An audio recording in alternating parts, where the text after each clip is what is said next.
No one would ever accuse the Skaven of being fine craftsmen. It's not that Skaven don't have the knowledge or ability to craft high quality weaponry. They just don't see the point in arming the treacherous, teeming multitudes of clan rats and Skaven slaves with them.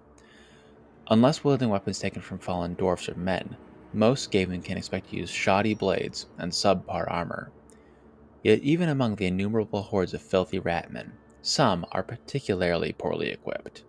Clan Skrapp has the dubious honor of being the poorest, and thus worst armed and armored, Skaven clan in the entire Under Empire. Their decrepit armor and rusted weapons are barely functional, yet somehow they continue to survive in the rat-eat-rat world of the Skaven. Their continued existence speaks of their skill in the arts of deception and propaganda. With armor scarce and their weapons rusting apart in their hands, the Skaven of Clan Skrapp have had to rely on an active campaign of misinformation to protect themselves. By paying hefty bribes to the agents of Clan Eshin, Clan Skrapp has spread rumors, half-truths, and outright lies throughout the Under Empire to build a fearsome, and entirely invented, reputation for themselves. Some lies, such as claiming that the Great Horned Rat favors them over any other clan, are boringly mundane. Others are more interesting, such as the claim that they can muster an entire army of Greyseers if the need arises. Clan Skrapp will go to great lengths to keep their deceptions alive.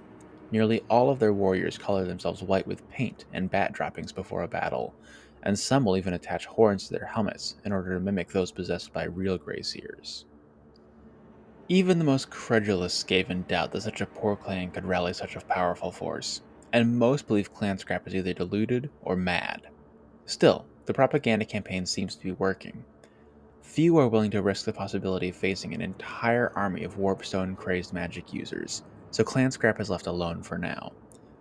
That may change if the Greyseers ever turn their eyes to this group of charlatans. While it's unclear if the magical caste of Skaven society knows of Clan Skrapp's deception, it's hard to imagine they would appreciate another group using their symbols of power. Their response would likely be lightning fast and devastating for those caught up in it. The poverty of Clan Skrapp cannot be overstated. They inhabit the Putrid Swamp, perhaps the most squalid dwelling in the entirety of the Under Empire. Considering many Skaven clans actively worship disease and filth, this is no small feat. The extortionate bribes Clan Skrapp has to pay Clan Eshin to keep the propaganda machine working makes it difficult for the clan to improve their fortunes.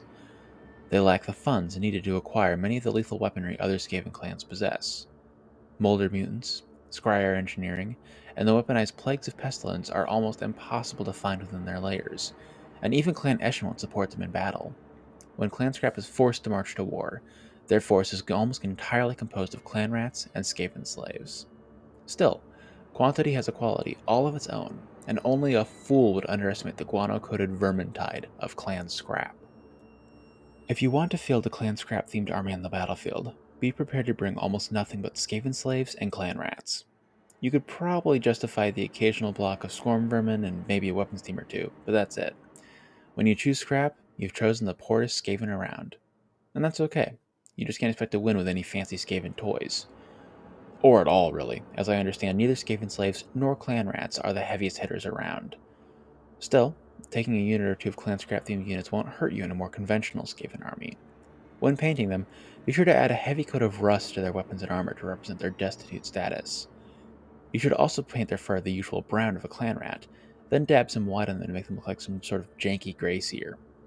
If you're good with green stuff, or have some spare horns lying around, you could also add horns to their helmet to really sell the illusion. Visually speaking, they have the potential to be some of the most interesting clan rats in your army.